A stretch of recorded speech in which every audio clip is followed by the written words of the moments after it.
Good evening, everyone. It is a little bit after 7 o'clock in the evening on Friday. It's so nice that the work week is now finally, officially, wonderfully over, and we can start the weekend.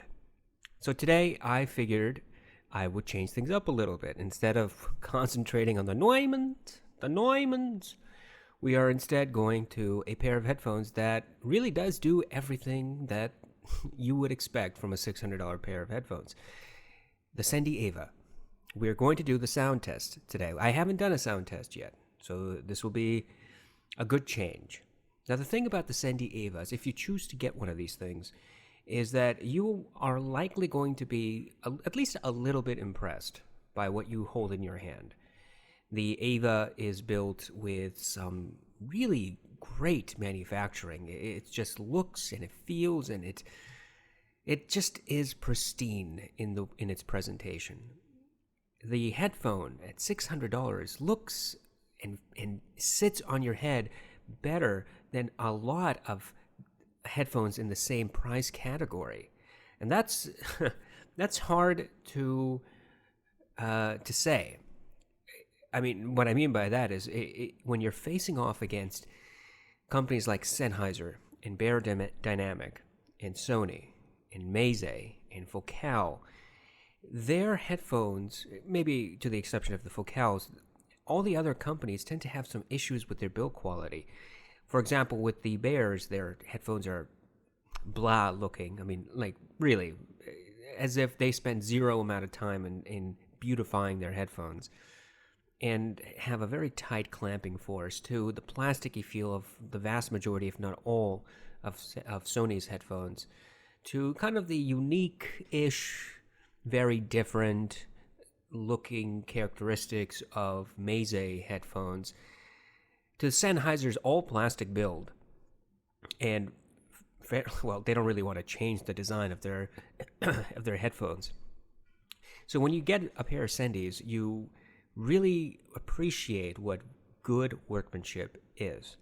The next thing you will realize is how comfortable these headphones are. These headphones are, I would say, without reservation, the most comfortable pair of headphones that I have. The pads are simply phenomenal.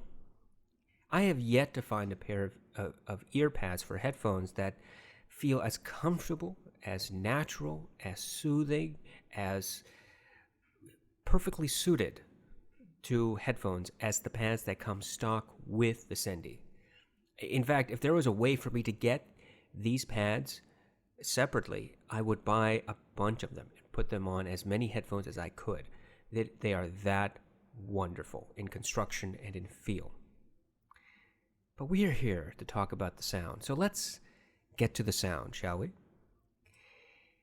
Okay, let's go to our test playlist, and we're going to start with mountains, as we always do. But before I go there, I want you to... I just want to say that I am not going to use the monolith for this test. I want to go to the RME ADI. And yesterday we did a three-way test. We did the Neumann, the RME, and the monolith THX. And in that test, I told you that the RME tends to have kind of a warmer tonality to it. We're going to go by that. It doesn't matter. With respect to the Sendy, I want to use the RME at a different time. We're probably going to test the Sendys on the monolith. But for now, let's go to the RME. Let's start with mountains. And I have the power at negative 12 decibels.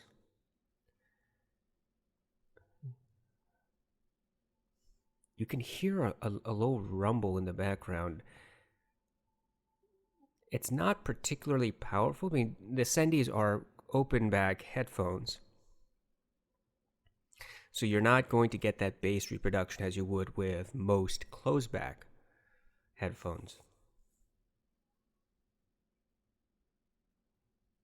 That rumble in the background that is typically present in this, not typically, is in fact present in the song, is absolutely better represented in closed back headphones. In the Sendy, it's barely noticeable. I'm going to increase the volume to negative 8. And at -8 on the RME, on this song, it just sounds fine. But we haven't reached the crescendo yet. The crescendo is where everything just comes in full force. It's neat, it's clean. I would say it has kind of a soft, rounded tonality, meaning there's no harshness, there's no peakiness, there's no emphasis on the bass or the treble. The mid frequency is, I would say, pretty neutral at this point. There's no emphasis in the mid.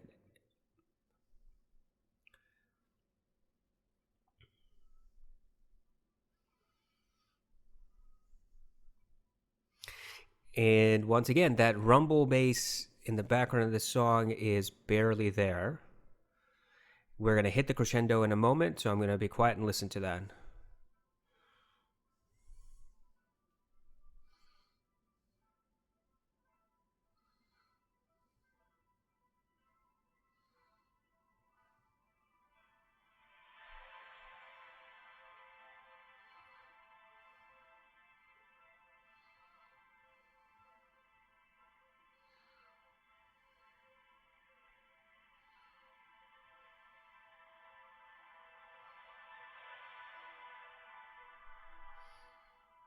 Very, very easy to listen to.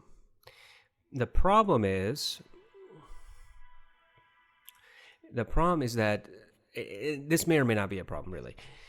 If you're thinking that the Sendys are reference class headphones, they're not reference class headphones. For this song, they reproduce the tonality very smoothly. I mean, it is buttery smooth. I have yet to hear another pair of headphones for this song as smooth as the Sendys are.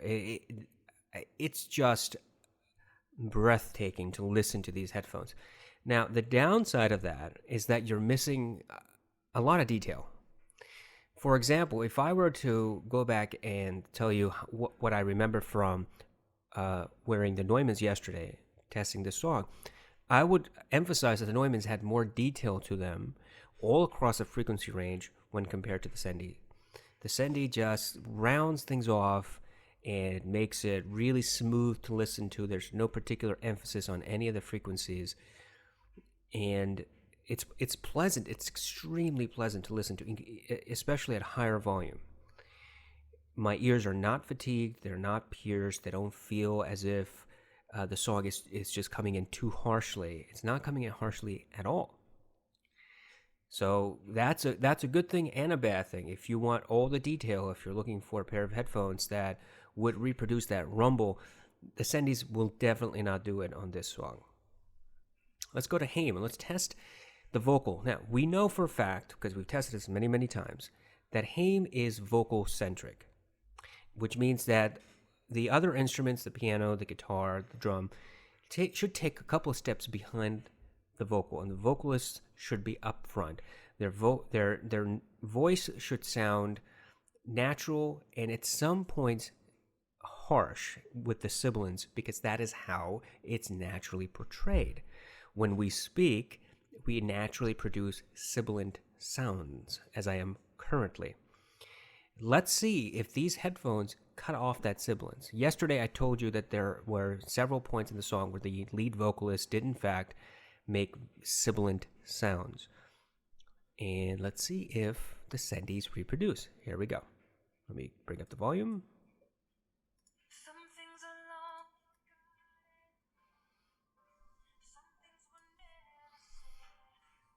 I can tell you already that the sibilance is very much cut off. It's not harsh whatsoever.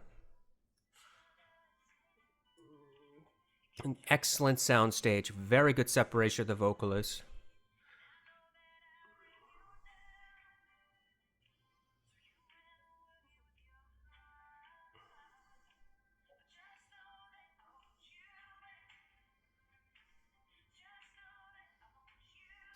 And the vocals are a step ahead of the other instruments, noticeably so. Now, there's not a big emphasis on the mids. I would say it lies fairly naturally how this was recorded, I would assume, because the instruments are a little bit more muted in the background, and the vocalists have just a tiny bit more forwardness when compared to all the other instruments. The other thing that came out very, very nicely is that when the primary vocalist first starts singing the first 30 seconds, she has this kind of rumble to her voice. And let's go back and let me find it for you.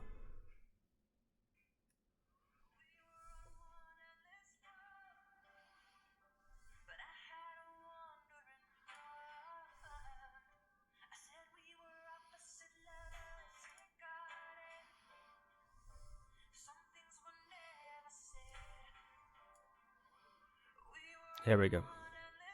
So about 7 seconds into the song, she starts saying "we," and there's this kind of break in her voice. It's a natural breaking up of the vocal cord. Not the vocal cord. The vocal cord's not breaking up, but the sound as it's coming out of the vocal cords, it's just this crackling in the back of the throat.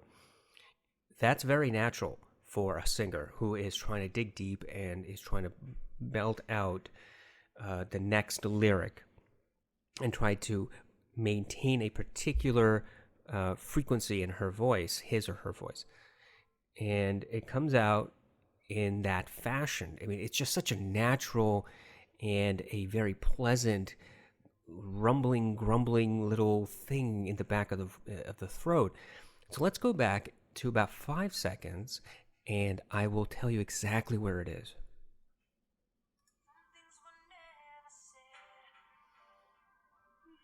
Right there. It's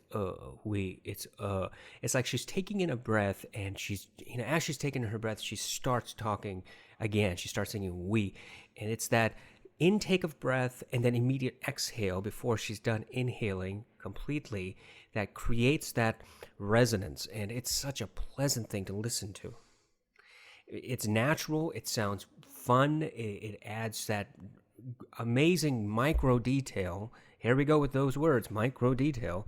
It adds that micro detail that elevates a song. It's details like this in music that make the music worth listening to. It's little things here and there that you can pick out that the artist really wasn't thinking about, or the producer really couldn't get out of the song, find a way to filter it out.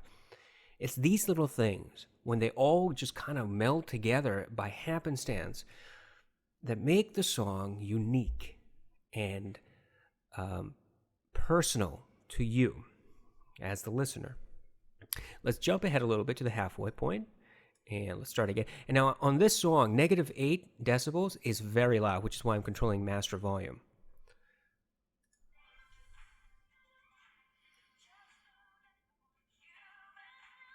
The drum hits are not emphasized at all. They're kind of muted, as if there was a towel placed above the drum head, and the drummer was hitting the towel that's laid on top of the drum head.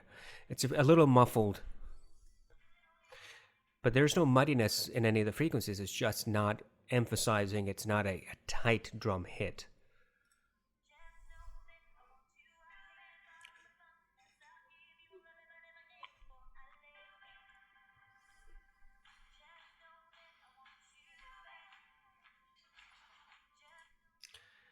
For vocals, it's such a natural and authentic type feeling. Very subjective, right? Very vague terms. So, on the one hand, the headphone cuts off that sibilance very early, and you won't get sibilance at all. But on the other hand, it does, in fact, present the mid-range, where the vocals lie, in a very upfront, natural, untainted, uncolored, unfiltered way. At least that's the way it's being portrayed. So there's no emphasis to any particular frequency. You can pick out the details in the vocal in the mid-range, and it doesn't come off as harsh. Sometimes headphones make vocals sound tinny with the way they're tuned, or they sound a little too upfront, and the frequency is not in line nor natural to the rest of the frequencies in the song. I wouldn't say that about the Sendys with this song. What I would say and re-emphasize is that the bass is significantly lacking. So let's go to a song that does bass only. Let's do Angel by Massive Attack. Increase the volume. Here we go.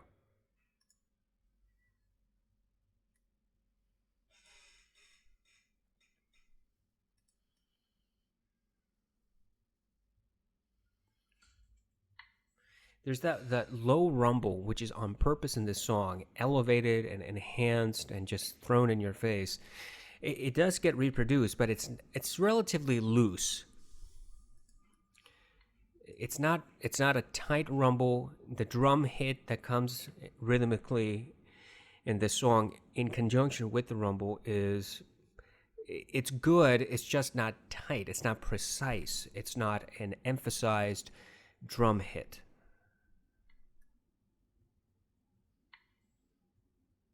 It's not a sharp drum hit. Now, at this portion of the song, let me go back a little bit, about 50 seconds, there's this electric, wind instrument of some sort. I mean, it's all electronic stuff that Massive Attack is doing in this song. There's this high-pitched instrument that comes in around 50 seconds. In some headphones, including the Neumanns, that gets to be really, really peaky. The Neumanns tamp that down a little bit, but in some other headphones that do not tamp down the sibilance, that do not tamp down the higher range frequency, you get that ear-piercing effect, and it's just jarring. But with the Sendy, there is nothing like that. It's very, very soft and mellow, and it's not relaxing, but it certainly doesn't make you sit up straight and arch your back like, oh my God, where did that come from? Let's go back to it and start from 50 seconds. Here it is.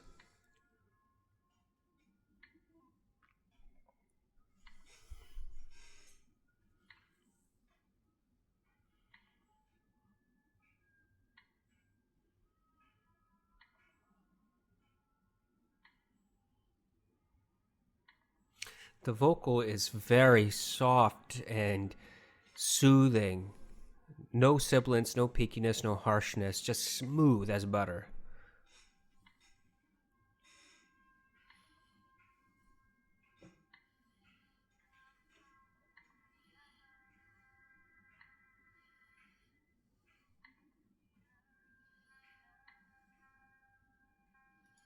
In some headphones, when the vocalist is singing and they have all this, and there's all this other electronic stuff that's mixed in, it gets muddied real fast. It's complex. The Neumanns don't do well with complexity. We've said that already. And it gets muddy around this portion of the song and continuing from this portion of the song. The Sendy do not get muddy. They keep everything fairly well separated. There's definition, but there's not a whole lot of definition to the instruments, meaning even though each instrument is separate, there's not a whole lot of emphasis to each of the separate frequencies that are being given to you. And why is that? Well, because they roll off, the headphone rolls off a lot of that harshness where the detail happens to be, the last bits of detail. And because the Sendys roll it off so quick, you're missing out on some of that detail. And it's a noticeable amount that you're missing out on.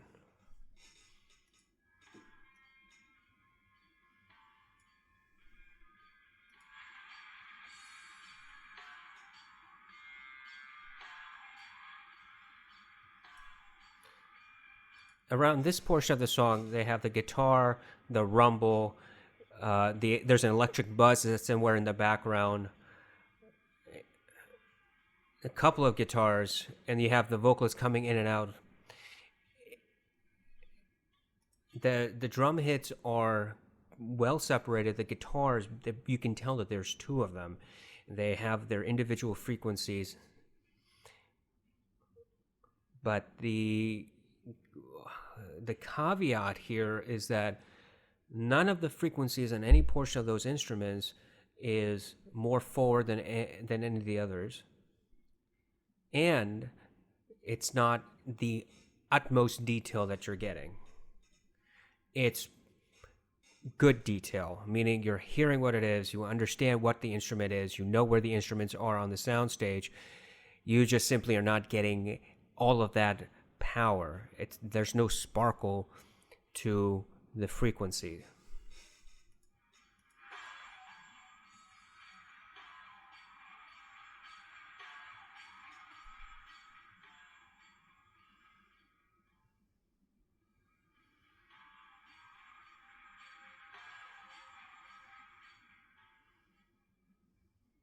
One thing I'm doing here is going up and down on the volume control.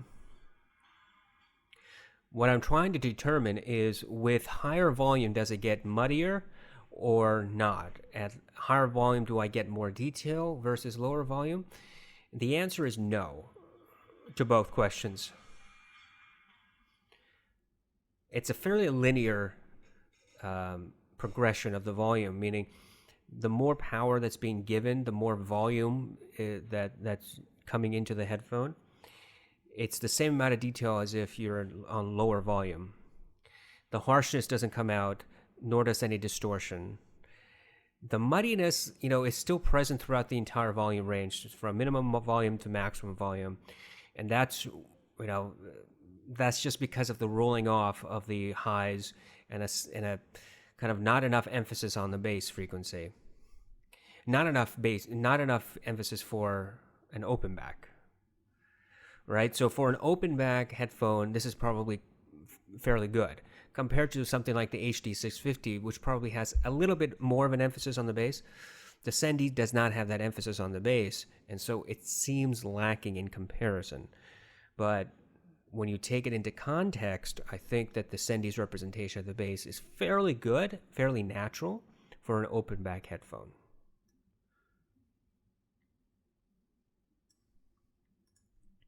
Let's go to Scherzo for X-Wings, which is all orchestral.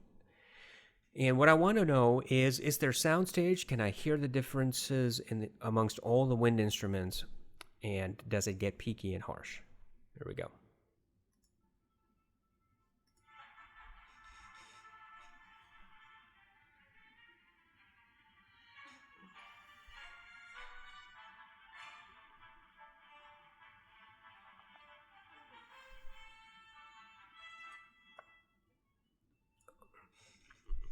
When the wind instruments come in, they can be really, really ear-piercing in reference class headphones, or headphones that have no roll off on the highs.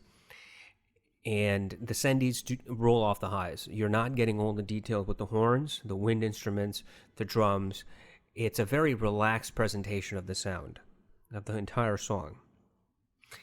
Now, what can happen with Scherzo for X-Wing is that if you have a closed-back headphone, say the Atticus or the XC from Odyssey, the DT 1990s even, what'll happen is that there's a boost to the bass, and there's a boost to the treble area, slightly, depending on which headphone you have, and it becomes really ear-piercing immediately because of that extra energy in the instruments.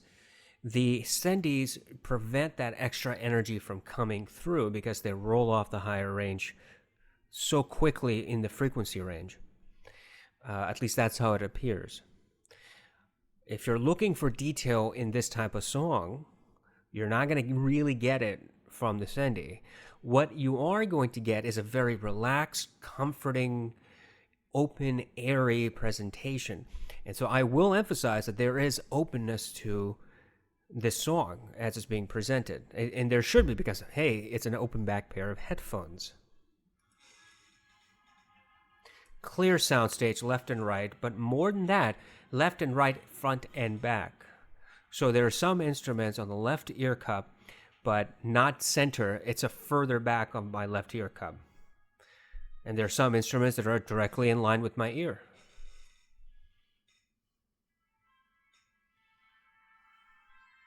And there's a low bass here that simply doesn't come off very well. So there's a big barrel drum thing around 2 minutes and 20 seconds that hits, and then there's a final hit around 2 minutes and 28, 2 minutes 29 seconds. That's supposed to reverberate. On the Sendy, there's no real reverberation because, one, it's an open back. Two, there's no emphasis on the bass.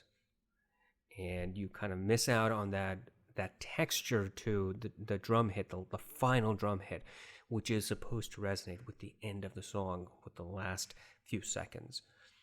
You miss out on that type of detail. So you miss out on the rumble detail in the bass, and you miss out on the energy that contains a lot of the detail in the higher frequency. but the mids sound really, really good, very natural. When a lot of the instruments are playing, you can hear the differences amongst those instruments, but there's not a significant amount of definition to those each instruments. And as I said before in one of my other videos, excuse me, by definition, I mean emphasis on that frequency. So let's say you have, let's give you an example. You have 2 guitars, a trumpet, a saxophone, and the piano. It's like a beginning to a really bad joke.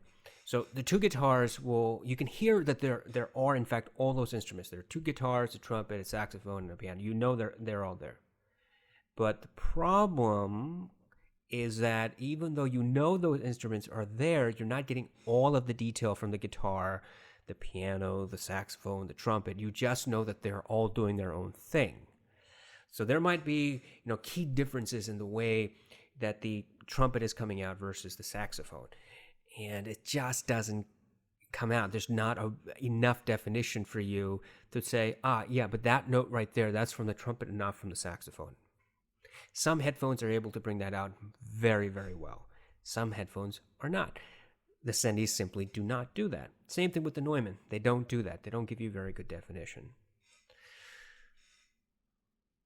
Overall presentation, however, is very relaxing. Let's go to Heartbreak from Chris Serro. And in our previous test with this song, I have said that the vocal is not the primary focus.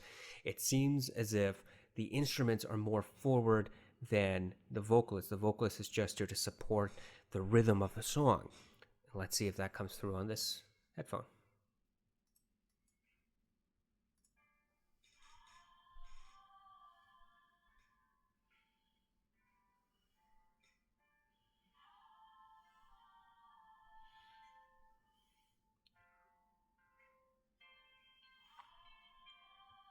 That guitar sounds incredibly sweet and smooth.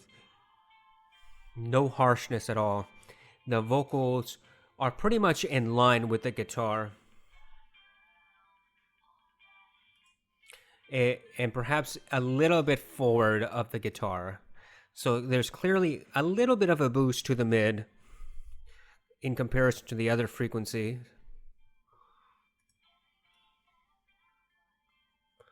The drum strikes are in now, and they're good. They're a little loose, though. It's not a tight drum hit. It's not like a precise drum hit. It's just, I hear a drum somewhere. I know it's a drum, but there's not a lot of definition to it. Same thing with the guitar. When the guitar starts playing, you know it's a guitar. It sounds really smooth. It sounds good, but there's not a significant amount of detail there.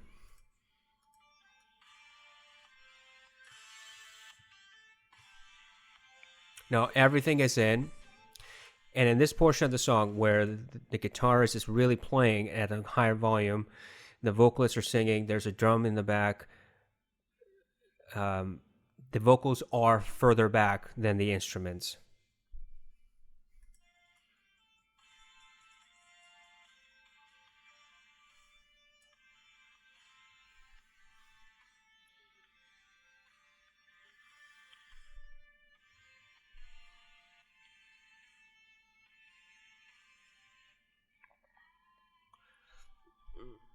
And let's go back to about 1 minute and 45 seconds.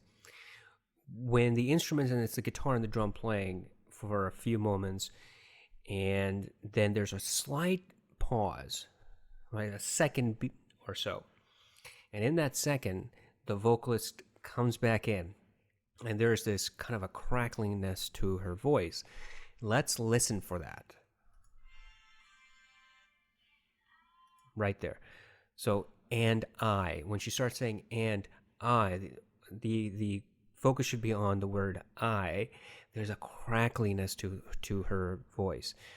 Let's go back, and that's about 1 minute 46 seconds or so. So let's go back to 141. Increase the volume to max, and I want to be able to tell you if it sounds natural, if it sounds textured, or if there's something else going on. Here we go.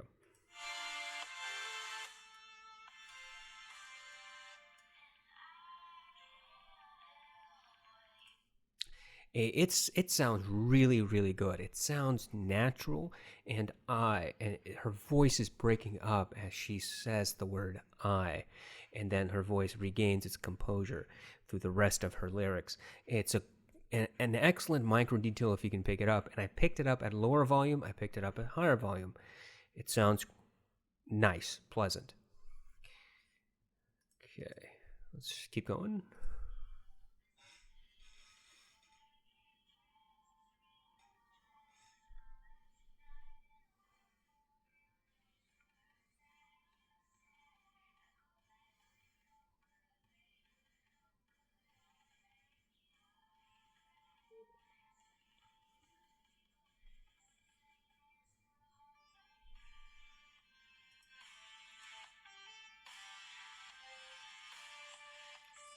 And at this portion of the song where everything is playing all together, the guitar, the drum, the vocalist, there's some electronic stuff that's going on in the background.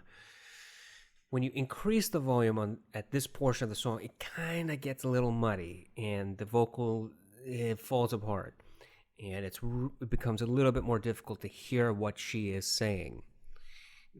In other respects, everything sounds pretty linear, increase in volume, but the vocal does suffer a little bit at this portion of the song. Let's keep going.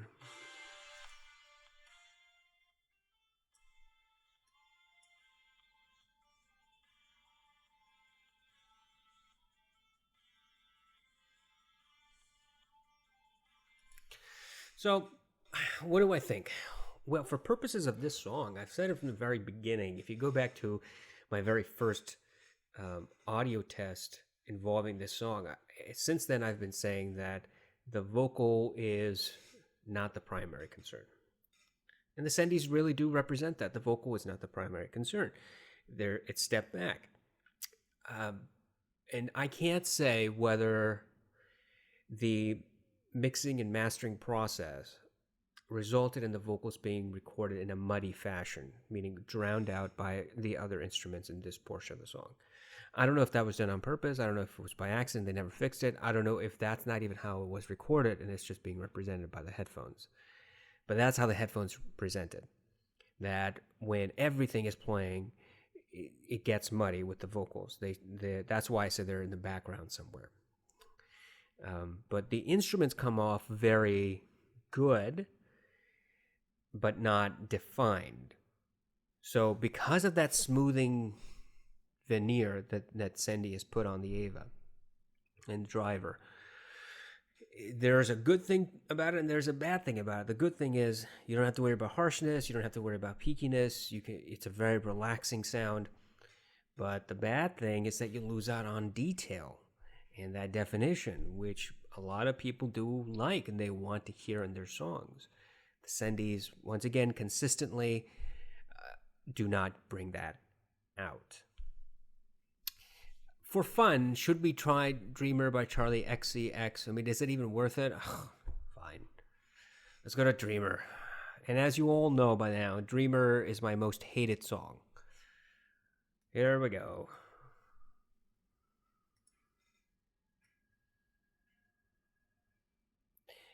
The bass is not emphasized, which is good for this song, because that bass is very distorting to the rest of the song.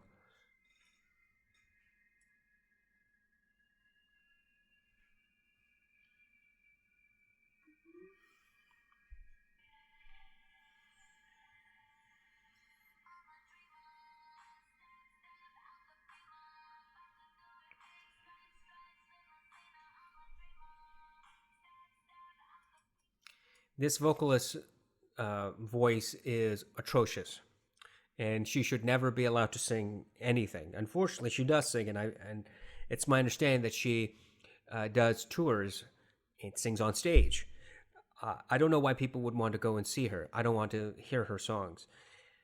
The Sendys are able to control her atrocious voice, but it does not make the song pleasurable. Her voice is generally very peaky in the way that this song was mastered and recorded, and it's just, ugh. The Sendys smooth everything out so it becomes listenable. it's actually smoother, in my opinion, than the way that the Neumann smoothed out this song. But nothing is ever going to fix this song. So I hate Charli Xcx. I hate Dreamer with a passion. The Sendys make it less hateful, but I still hate it. That's all I can say about this song. I can't force myself and listen to 4 minutes of this song. It's that awful. Let's go to Flight from the City instead, a much more appropriate song. Flight from the City is piano heavy, and there are micro details, obviously, in the song with the way that the pianist moves back and forth in his bench, on his bench. And there's also this electric buzz in the background that should come out and is recorded into this song. Let's listen for the micro detail. Let's see how the piano comes out, and let's try to tell whether there is in fact the electric buzz and how pronounced it is, if at all. Okay, let's move on. Oop, wrong song. Here we go. Fly from the City.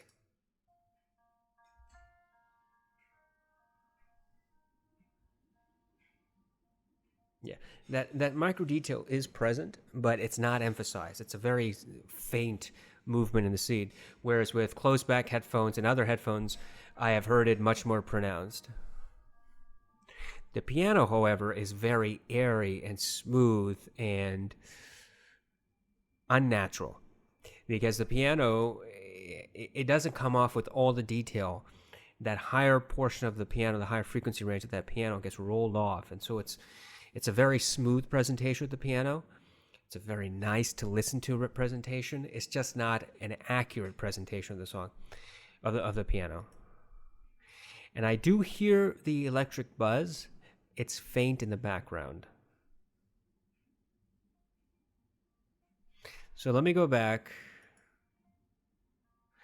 Around 40 to 41 seconds, that's where the electric buzz is emphasized in volume in the song. That's how it was recorded. But before that period, before 44 seconds, the electric buzz comes in and out. You can hear it. On the Sendys, it's that emphasis in the volume that's recorded into the song with the electric buzz. That was the first time I actually heard it with the Sendy. Clearly, the Sendy are not able to reproduce that particular frequency of the electric buzz when it's not itself recorded higher volume, when it itself is not boosted during the recording process.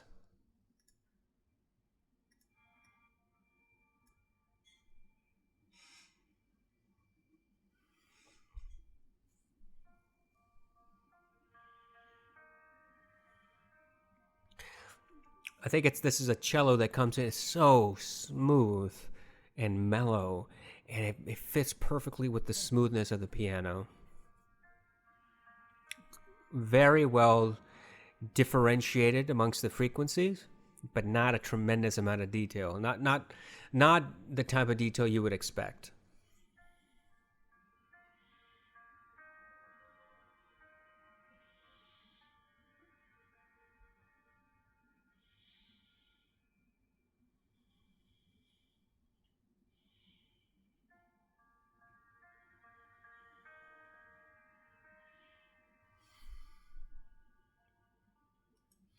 Presentation is smooth, it's silky, it's nice, it's relaxing. Again, consistent with everything else that we've listened to so far, just not detailed. Let's do 1,000 Years by the Piano Guys. Another piano emphasized song. Here we go.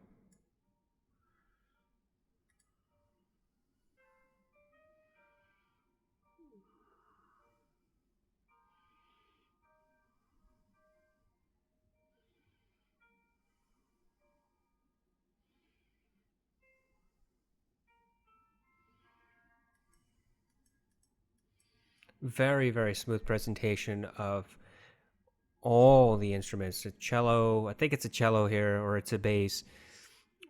The piano, it's just so smooth, but inaccurate because you're not getting all that detail. Relaxing, differentiated, not necessarily defined because there's losing detail, but clear differences in the tonal responses to each of the instruments. It doesn't get muddy.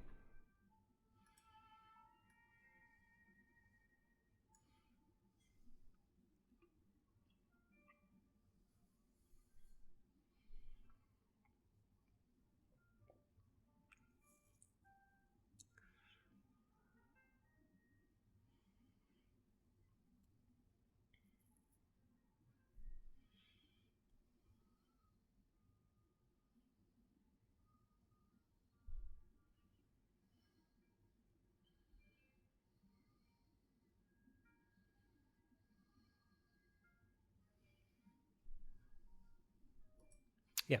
Again, very smooth presentation, just as with Flight from the City.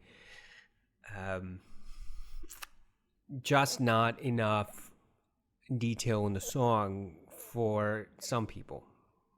And I happen to be in that category where in songs like Flight from the City and in 1,000 Years, I want to get all that detail in the piano and the string instruments. And when I don't get it, I feel as if I'm missing out on something. But if I were just to force myself to sit back and say, look, I just want to relax, then it sounds amazing. It's smooth, it's silky, it's really nice. No harshness whatsoever. Let's now go to Drum Solo by Jack Bruce and Simon Phillips. And at the beginning of the song, there are a bunch of people in the audience that start clapping and screaming and yelling, and it gets really ear-piercing on most headphones. Let's see how these headphones handle that and how they handle the drum strike. So I'm just going to be quiet and just listen for the first minute or so. Here we go.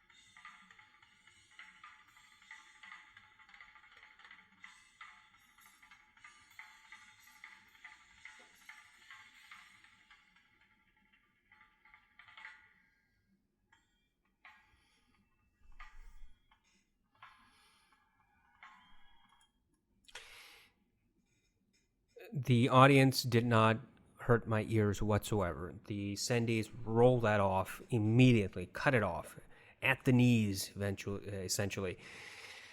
So it's not ear piercing. Whereas with other headphones, it's like my head was just stabbed with an ice pick. Sendys prevent something like that from happening. As far as the drum strikes go, it's not visceral. It's not in your face. There's no fast attack to the drums. Meaning, it doesn't sound as if you're standing next to the stage and the drum is being hit. Instead, I would say it sounds more muffled, almost as if you're in this auditorium. The drummer is 2/3 of the distance away from you, and you're near the back. You can still hear everything. It's coming through. You know what's going on, but it's not a lot of detail. That visceralness of the drums is what makes this song so enjoyable. You're missing out on that visceralness to the song because of the rolled off highs and kind of the no emphasis at all in the bass. One last song. Let's go to New Light by Kazuki because it has a lot of details in there. The birds flapping, the wind, the grass moving, the footsteps. And let's see if this headphone can pick all that stuff up. Here we go.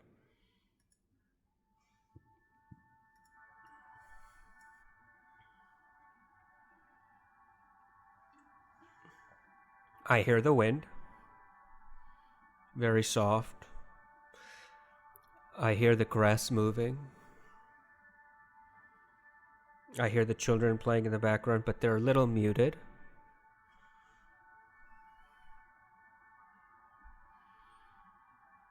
So at this portion of the song, you should be able to hear the kids playing in the background or talking or screaming, whatever they're doing.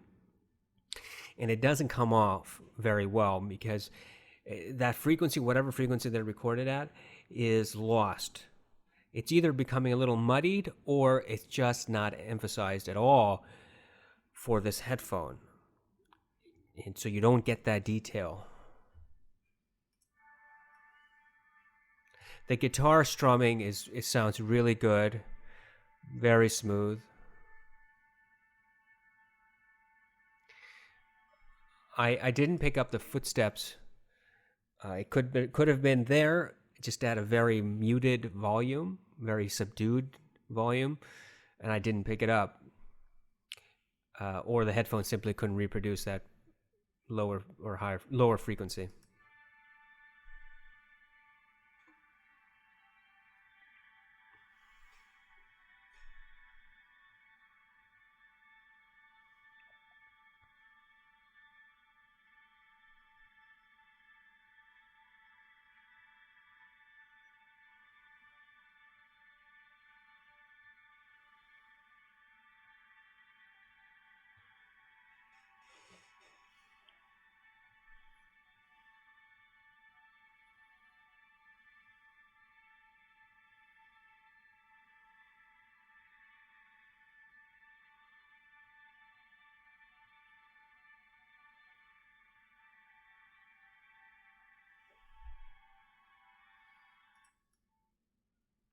In all respects, I would say that this song is very soothing to listen to, just not detailed for this pair of headphones.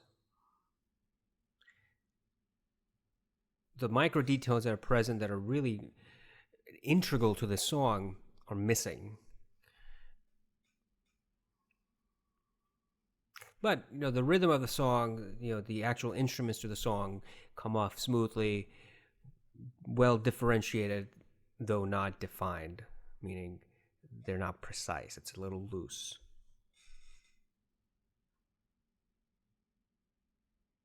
Okay. So what do I think of this? 45 minutes of listening to this approximately. What's my general impression? Well, I think that the Sendys are fantastic. Everything just happens to mesh with these headphones. They look fabulous. They feel fabulous.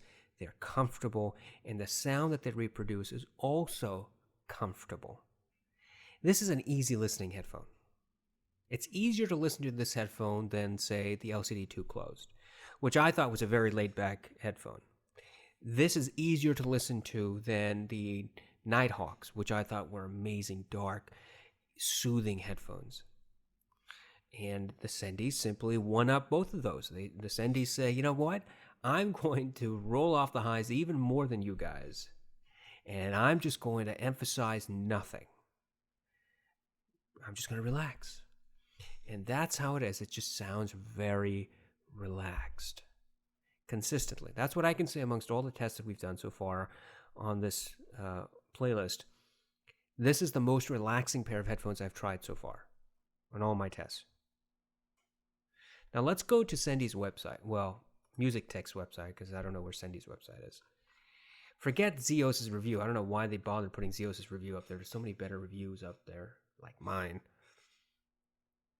And let's read what they say about the Sendys. The Aiva is equipped with yada yada ultra nano composite planar magnetic diaphragm combined with the superior sound characteristics of the zebra wood housing.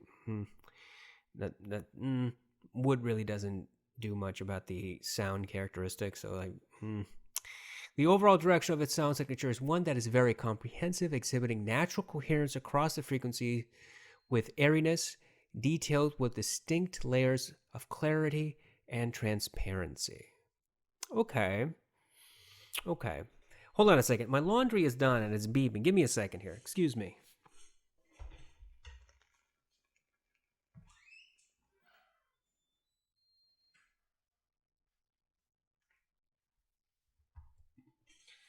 All right. Sorry about that, but the laundry machine just won't shut the hell up. Once it's done, it'll keep beeping and beeping and beeping until you physically have to go up there and turn it off. It will not just take no for an answer by omission. You have to switch. Anyway, so there's a lot of misleading information here, or it's the translation, or they didn't really know how to explain it in English. Here's the problem. Superior sound characteristics of the zebra wood housing. Wood does not change the sound. Okay, it's simply the material used as for the ear cup simply does not change the sound. It's the driver. End of story. That is it. It is only the driver. It has nothing to do with the housing. Plastic, wood, metal, composite, polyurethane, asbestos, it doesn't matter. And I would hope that nobody wears asbestos headphones. That is detrimental to your health. But even asbestos headphones will not change the sound characteristics. It will just kill you. So when companies tell you the sound characteristics is changed by the wood housing or any particular type of housing, that's nonsense. That's not true. And in fact, the kings of wood housing, ZMF, makes that extremely clear in their description of their woods. They tell you very clearly multiple times throughout their website, the wood does not change the characteristics. The wood only changes the decay and to some of the frequencies, not even all of the frequencies. Okay, so the decay is different. You have to think of it differently because it is technically different. The decay is different from the tonality of a song. The decay is how quickly the resonances die. That's it. It's not, you know, I'll give you an example. It's whether the drum strike resonates half a second longer on this particular wood versus another piece of material where the resonance does not stick around for that millisecond longer, half a second longer. That's it. That's all it does. Wood housing, metal housing, plastic, whatever, doesn't boost or decrease or alter the frequency in any other way. That's all it's doing, is the decay. So for Sendy to write that a sound characteristic is a little misleading, don't get misled by that. Then they said the overall sound signature is very comprehensive. I don't know what that means. That's not a scientific term. That's not an actual term that you can use to judge what the sound characteristic is. Exhibiting natural coherence across the frequencies with airiness. So the only thing that comes out as actual factual stuff is airiness. I would say it does sound airy, but it's not the airiest pair of headphones I have ever listened to. I would tell you that the 1990s probably have a bit more airiness to them than the Aiva. The Focal Elex is more airy sounding than the Aiva, generally speaking. And then they say that the detailed with distinct layers of clarity and transparency. Well, it is clear, but it's not defined. So there's a difference. Clarity is how much detail you can get out of music. That's how I define clarity. You can say that clarity to me means no muddiness. Okay, fine. No muddiness. Let's go with that definition. Is this headphone muddy? No. For the most part, no. But because it's got that smoothing tonality to the headphone, some of the frequencies are not as distinct or as clear or as transparent, if you will, as they would be if there was no rounding off of the frequency range, as the Sendys actually do. So I don't think that really that there are layers of clarity and transparency. It's a clear pair of headphones. It is not, by far, not the muddiest pair of headphones I've ever heard. In fact, it's not muddy. It's just certain aspects of the song, certain portions of the song, and of only specific songs, excuse me, that come off a little muddy. And that's it. It's not a pair of headphones that you would have to put down and say, I can't hear anything. It's not that. So this is all the information they give you about the sound characteristic. And none of it is really helpful. None of it is objective.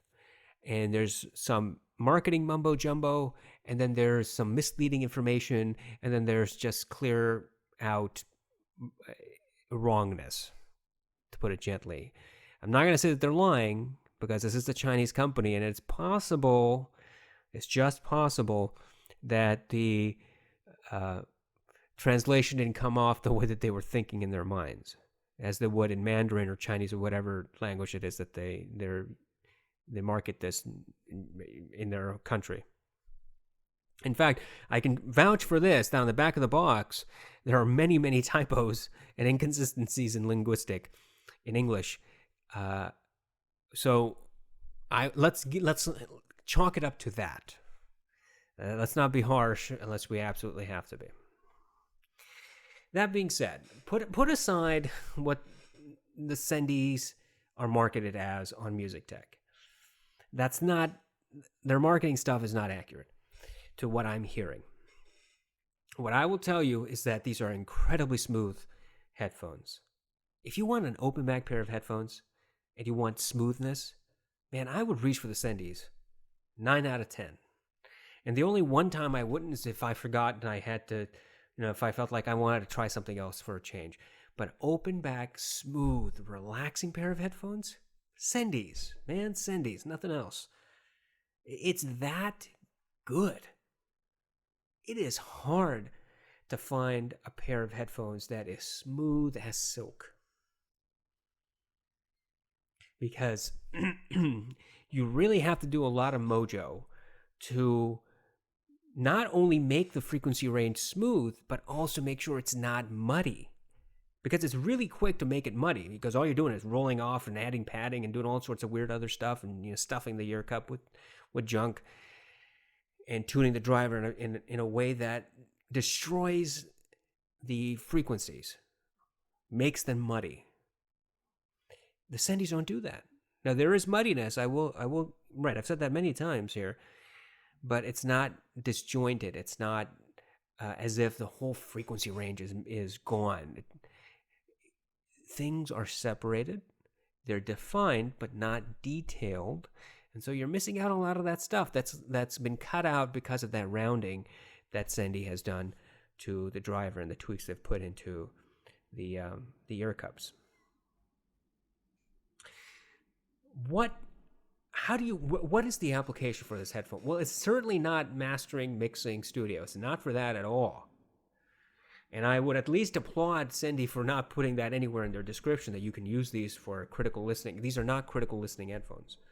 You want critical listening headphones, reach for the $19.90, which is the same price, MSRP. Or go for the full Cal Elex, which is a little bit more pricey. You'll get much more detail out of those two headphones than you will with the Sendy. But there is a consistency that I am very happy with regards to the Sendy. They are, as I said before, comfortable. They look plush, posh. They look high end. They just feel high end, and they sound, rich. It's a rich tonality. Like you're swimming in wealth. And if that isn't vague, I don't know what is. So you have to listen to these headphones to really appreciate what they sound like. There's no real way for me to tell you. Now, you could say some of what you're hearing is contributed to the fact that you're listening to the RME versus the THX.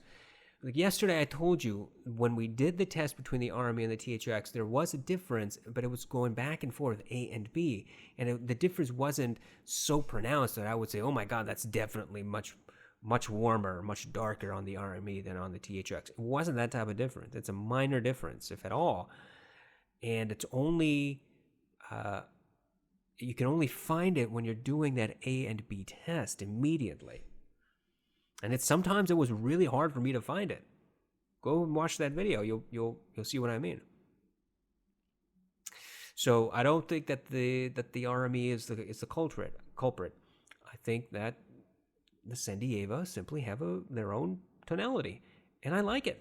I think it's a great tonality to an open back headphone. It's very, very smooth. Hopefully this has been of some help. Hopefully that answers some questions you may have had about the Sendy. I have noticed that there's not very good reviews about the Sendys out there, especially about their tonality. We're going to continue the Sendy Aiva test. They're just going to come in intermittently because I'm still doing the Neumann. I'm still doing the THX. The Sendy needs to be done. The R6 is pending. So there's a lot of stuff that I'm juggling at the moment. But it was important for me to get this out because, number one of my subscribers asked for it. And I try to do as much as I can to address some of the requests my subscribers make. And second, since I already started the review process for the Sendy a while ago, it was overdue. It was overdue. A sound test was overdue. That's what I mean to say. Now, before I end this, there is a bit of sad news, and at least I think it's sad. One of my favorite reviewers on YouTube is not going to make any more English review videos. And the reviewer's name is The Nitpicker. Here, I'll pull him up for you.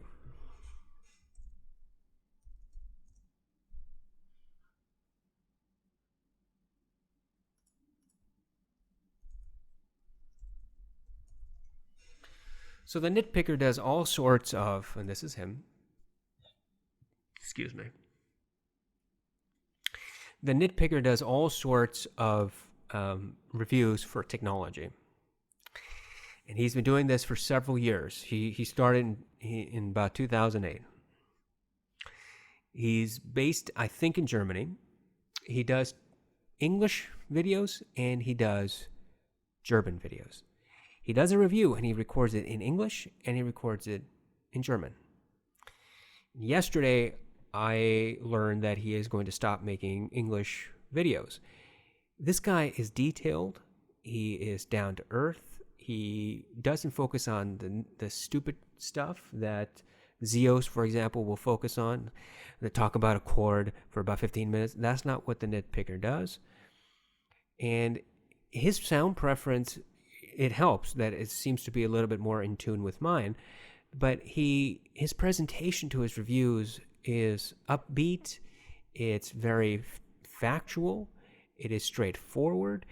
And in my opinion, he is one of the better reviewers out there. He has 103,000 subscribers. And I wish that he had more. I truly do. I wish that Zeos had half the subscribers that he has, and that the nitpicker has doubled the subscribers that the nitpicker has. Unfortunately, that's not the case. He has stopped making English version videos because he felt that he wasn't getting enough feedback from his audience. He was getting a lot of dislikes. He was getting a lot of complaints. He was not getting enough views on his English videos. And his audience simply wasn't enough English-speaking people. And he felt, I think he felt hurt about that. And the way that he explained it in his about 30 or 40-minute video, most recent video, that's how I took it. Is that he felt hurt that his audience wasn't responding to him. And I feel sad for him. And he's very creative. I like him a lot. I like his personality. And I wish him the best. Now, if any of you have never watched any of the Nitpicker's videos, I invite you to go and check him out. And if you like his content, subscribe. I don't know if he's going to make English videos in the future. He hasn't completely said no. He said he's going to leave that option open in the future, but for the time being, he's going to stop. But he's made a lot of videos, and a lot of it is about headphones. So there's a lot there that's archived for you to watch if you feel so compelled. So please do check him out if you get a chance. He doesn't know anything about me. I've never posted on his channel, whether on my personal or my actual review account. I've never done it. I am subscribed to him on my personal account. I'm bringing this out because I think that it's very natural for people who are upfront, who put themselves out there like he does, to feel slighted when they don't get the response that they're hoping for and they're begging for. Now, he doesn't seem to be, the emotional type. He doesn't seem to be the type of person that's always looking for approval. But after a while, he's been doing this for many years now, since 2008. After a while, I suspect that one would become, one would want to have more feedback, more interaction with the audience. Just for the audience to acknowledge that, hey man, you're doing a good job. Hey, I really like your content. I appreciate this, and have a discussion with him. And that's basically what he was talking about in his last video. This is what I want to do. This is how, I wish my audience would interact with me more. And it's hard sometimes. I've only done less than 100 videos at this point. I have 84 subscribers, and I'm thankful for every single one of you. I'm thankful for every time that you comment on a video. Every time that you correct me that I'm wrong. Every time you tell me, hey, this is something else. Would you mind trying this? Every time that you interact with me, whether you're joking with me, whether you're poking fun at me, whether you're correcting me, whether you're agreeing with me, whether you're disagreeing with me. As long as we have a dialogue, it helps and reinforces for me that, look, I'm not wasting my time. And it's really nice to find an audience out there that, if it doesn't agree with me completely, at least understands where I'm coming from and is willing to accept me the way I am, the way that I'm presenting this content. And so I thank you so much for giving me the opportunity to do this. And I thank you so much for being my subscribers. Where my channel goes, who knows? I never thought I'd have more than 1 subscriber. And here I am with 84. You people make that possible. All of you make this possible.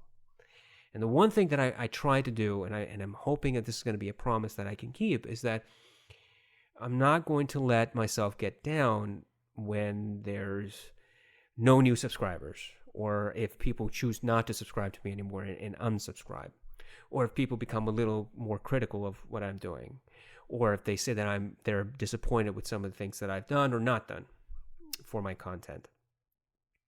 And so the key factor here is maintaining who I am, I think, maintaining who I am and doing what I'm passionate about. As soon as I walk away from what's passionate, I lose the passion. And I then will lose, I think, my subscribers. And I suspect that some, if not all of you, have subscribed to me because you do appreciate some of the things that I do. And if I were to stop doing those things, whatever it is, it might turn you off. So it's best to just be yourself at the end of the day. Stop trying to please anybody and everybody just to get their vote, just to get their subscription. Be yourself. And if it's meant to be, it'll be. Right? I feel bad for the nitpicker. I wish him all the best. And I hope that his journeys take him to better places. More subscribers, and hopefully he'll come back to his English reviews. And as for you people, thank you once again for being my audience. I hope you have a wonderful Friday evening. I hope you enjoy yourselves. And, hey man, it's Saturday almost. Enjoy your Saturday. Have a great time Sunday. And I will talk to you soon. Thank you again.